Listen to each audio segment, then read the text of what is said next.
नमस्कार, स्वागत है आपका अपने YouTube चैनल चिराग इंस्टीट्यूट आईएएस पीसीएस में। आज हम लोग चर्चा करेंगे literature literature of Mughal period, यानी कि मुगल सल्तनत काल में जितनी भी किताबें लिखी गई, ठीक है, उस किताब के बारे में हम लोग आज चर्चा करेंगे। ठीक है, इसमें कुछ किताबें वो भी होंगे जो आप लोगों ने कभी पढ़ा नहीं होगा, ठीक है, कभी देखा मतलब उसके बारे में कभी सुना नहीं होगा, तो उसके बारे में भी आज हम लोग चर्चा करेंगे। जैसा कि हम लोग मुगलिया पीरियड में हम लोग जानते हैं कि बाबरनामा बाबर ने लिखा, अकबरनामा को अबू फजल ने लिखा, तो ये सब शाहजहां नामा को खुद शाहजहां ने लिखा, जहांगीर नामा को मोहम्मद बिन खान ने कंप्लीट किया। तो इस तरह से हम लोग ये सब चीज तो देखेंगे, लेकिन साथ साथ एक्स्ट्रा कुछ फैक्ट्स भी, यानी कि एक्स्ट्रा कुछ लिटरेचर ऑफ मुगल पीरियड के बारे में भी आज हम लोग जानेंगे और इसे देखने का प्रयास करेंगे। तो चलिए शुरू करते हैं बिना किसी देरी के, जो कि आपके एग्जाम के पर्पज से बहुत ज्यादा इंपॉर्टेंट हो जाता है। चाहे वो प्रीलिम्स के एग्जाम हो या फिर मेंस के एग्जाम में, मुगल पीरियड से संबंधित अगर कुछ प्रश्न आते हैं या फिर कुछ तथ्य आते हैं आपको लिखने के लिए, तो आप उसमें ये चीज ऐड कर सकते हैं। तो चलिए शुरू करते हैं। तो जैसा कि आज का हमारा टॉपिक है लिटरेचर ऑफ मुगल पीरियड, तो बाबर के बारे में, जैसा कि आप देख पा रहे हैं कि बाबर है, बाबर ने जो किताब लिखा था उसका नाम था तुझके बाबरी। ठीक है, तुझके बाबरी, लेकिन इसको कंप्लीट नहीं कर पाया था बाबर। ठीक है, तब उसकी जो बहन है उसने कंप्लीट किया था, जिसका नाम था खानजादा। ठीक है, खानजादा। ठीक है, बाबर द्वारा लिखा गया किताब का नाम क्या था? तुझके बाबरी। ठीक है, वेरी वेरी इंपॉर्टेंट। इसी को बाबरनामा भी कहा जाता है। आगे है आपका नेक्स्ट किताब का नाम है खवांद अमीर। ठीक है, कानूने हुमायूं। तो खवांद आमिर जो है वो एक राइटर है। ठीक है, जैसा कि आप देख पा रहे हैं इस प्रतिलिपि में। ठीक है, कानूने हुमायूं के जो लेखक हैं वो कौन है? खवांद आमिर ने किताब लिखा था हुमायूं नामा। हुमायूं नामा नहीं, हुमायूं नामा का आंसर हो जाएगा फिर कुछ और। ठीक है, यहाँ बात किया जा रहा है कानूने हुमायूं। तो कानूने हुमायूं नामक किताब को किसने लिखा? खवांद आमिर ने लिखा। ठीक है, वेरी वेरी इंपॉर्टेंट। इसकी प्रतिलिपि आपके समक्ष है। अगला है आपका हुमायूं नामा। देखिए, कंफ्यूज बिल्कुल भी नहीं होना है। ठीक है, यहाँ पे लिखा हुआ है कानूने हुमायूं, इसके लेखक का नाम है खवांद आमिर। और वही बात किया जाएगा आपका हुमायूं नामा। तो हुमायूं नामा की जो रचना की थी, किसने की थी? गुलबदन बेगम ने की थी। ठीक है, वेरी वेरी इंपॉर्टेंट। तो हुमायूं नामा गुलबदन बेगम। अगला है Gulbadan Begum, Mughal historian and author of the Humayun Nama, जैसा कि अभी आप लोग को मैंने बताया। अगला है आपका अबू फजल। अबू फजल ने किताब लिखा था जिसका नाम क्या था? अकबरनामा। ठीक है, अकबर पढ़ा लिखा बिल्कुल भी नहीं था, उसे साइन भी करना नहीं आता था। ठीक है, तो अबू फजल जो है उसके सारे चीजों को क्या करता था? देखता था, और इसके सारे प्रशासन और अकबर के बारे में, और उसका जो पूरा जो राज वंश था, यानी कि पूरी तरह से मुगल जो पीरियड था अकबर के शासन काल में, इसको इसने क्या किया? अकबरनामा में मेंशन किया है, यानी कि अकबर के द्वारा जीता गया युद्ध और उसकी उपलब्धियों को इसमें क्या किया है? पूरी अच्छे से दर्शाया गया है। आगे बढ़ते हैं। नेक्स्ट है आपका ख्वाजा निजामुद्दीन अहमद बख्श। इन्होंने किताब लिखा था जिसका नाम था तबाकत अकबरी। बिल्कुल भी कंफ्यूज नहीं होना है, ठीक है ना।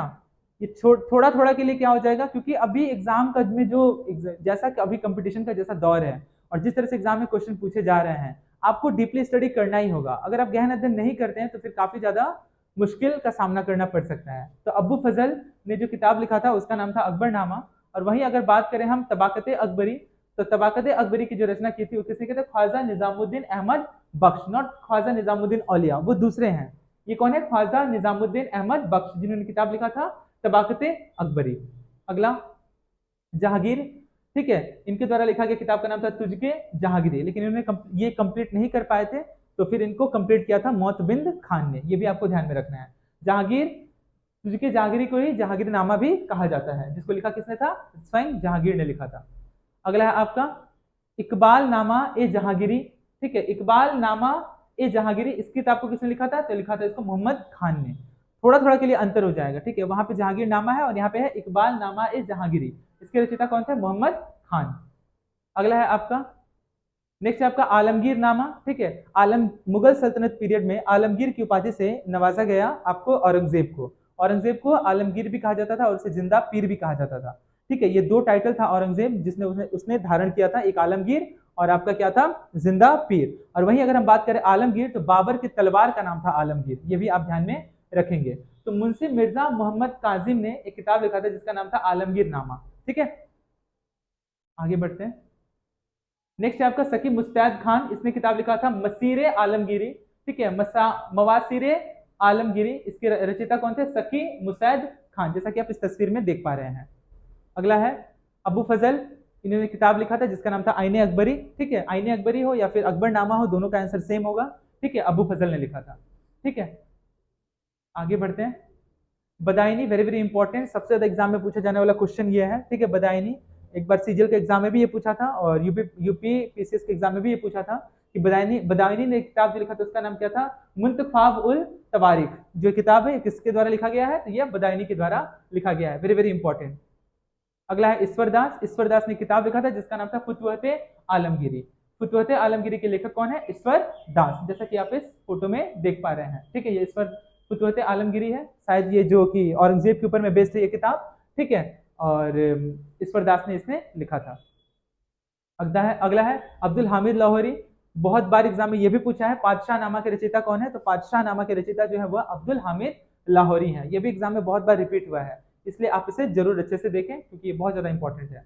अगला है मोहम्मद वारिस, इन्होंने किताब लिखा था जिसका नाम है पातशाह नामा। अगर आपके एग्जाम अगर ऑप्शन में अगर अब्दुल हामिद लाहौरी ना हो, हालांकि ऑप्शन में अब्दुल हामिद लाहौरी ही रहेगा, अगर फिर भी अगर ये ऑप्शन में नहीं रहता है, अगर उसकी जगह में मोहम्मद वारिस रहता है तो भी इसका उत्तर सही है, तो इसे आप ध्यान में रखेंगे, ठीक है। अगर दोनों ही अगर ऑप्शन में दिया होगा तब आप टिक करेंगे अब्दुल हामिद लाहौरी, ठीक है, ना कि मोहम्मद वारिस को। अगला है मोहम्मद सालिह, यानी कि मोहम्मद सालिह इनायत खान, इन्होंने किताब लिखा था जिसका नाम है शाहजहांनामा, ठीक है। शाहजहांनामा तो खुद शाहजहां ने लिखा था लेकिन ये कंप्लीट नहीं कर पाए थे, तो उसको कंप्लीट किया था मोहम्मद सालिह और इनायत खान ने, जिसका नाम क्या था किताब का, शाहजहांनामा, ठीक है। आगे बढ़ते हैं, तो ये आप देख पा रहे हैं, ठीक है, जैसा कि यहाँ पे लिखा मोहम्मद सालिह और इनायत खान, दो लोगों ने इसे कंप्लीट किया था, ठीक है। तो ये मोहम्मद सालिह है और ये आपके इनायत खान है, ठीक है, जिन्होंने शाहजहांनामा को लिखा था, गढ़ा था।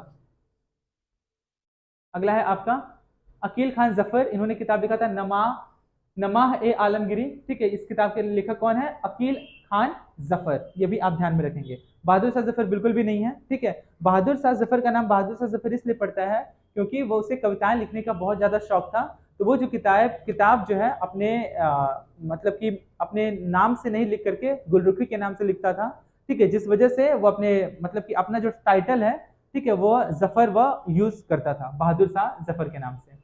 आगे है दारा शिको, जो कि औरंगजेब का सबसे बड़ा भैया था, ठीक है ना।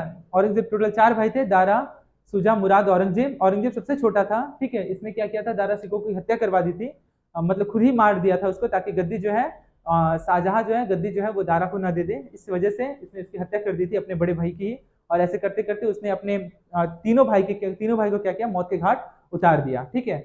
और वही फिर औरंगजेब का फिर 3 बेटा हुआ जिसका नाम है आजम, मुअज्जम, कामबख्श। मुअज्जम ने भी अपने बड़े भाई आजम को और सबसे छोटे भाई कामबख्श को मार करके खुद गद्दी पे बैठा और अपना नाम बदल करके उसने रख लिया बहादुर शाह। बहादुर शाह जफर ने, बहादुर शाह जफर का संबंध 1857 से, जो कि मुगल सल्तनत पीरियड का सबसे अंतिम सुल्तान था, ठीक है। तो दारा शिकोह, इनके द्वारा लिखा गया किताब का जो नाम था वो था सिरे अकबर और दूसरा नाम था हसमात उल अरीफीन, ठीक है। 2 किताब है, सिरे अकबर और दूसरा नाम है हसमात उल अरीफीन, दोनों किताब आप याद रखेंगे। अगला है औरंगजेब, ठीक है। औरंगजेब ने भी एक किताब लिखा था, हालांकि इसने अपने साम्राज्य में किताब लिखने और गाना सुनने पे पाबंदी लगा के रखा था कि कोई किताब नहीं लिखेगा, ठीक है। लिटरेचर से इसका दूर दूर तक कोई रिश्ता नहीं था, ठीक है। और संगीत या फिर कोई वाद्य यंत्र से भी इसका कोई लेना देना नहीं था। तो औरंगजेब फिर भी नहीं लेना देना होने के बावजूद भी इसने खुद किताब लिखा था अंतिम समय में, ठीक है, जिसका नाम है रकाते आलमगिरी, ठीक है। वेरी वेरी इंपॉर्टेंट, ये भी आप ध्यान में रखेंगे, रकाते आलमगिरी। तो इस प्रकार से हमारा जो लिटरेचर ऑफ मुगल पीरियड है वो पूरी तरह से समाप्त हो गया और इससे संबंधित जितने भी तथ्य हैं उन सभी को मैंने आपके सामने समक्ष रखा। आप इसके और 1-2 बार अच्छे से देख लीजिएगा तो आसानी से आप इसे याद कर सकते हैं। तो आज के लिए इतना ही, उम्मीद करते हैं कि आपको समझ में आया होगा। आप सभी का बहुत बहुत धन्यवाद।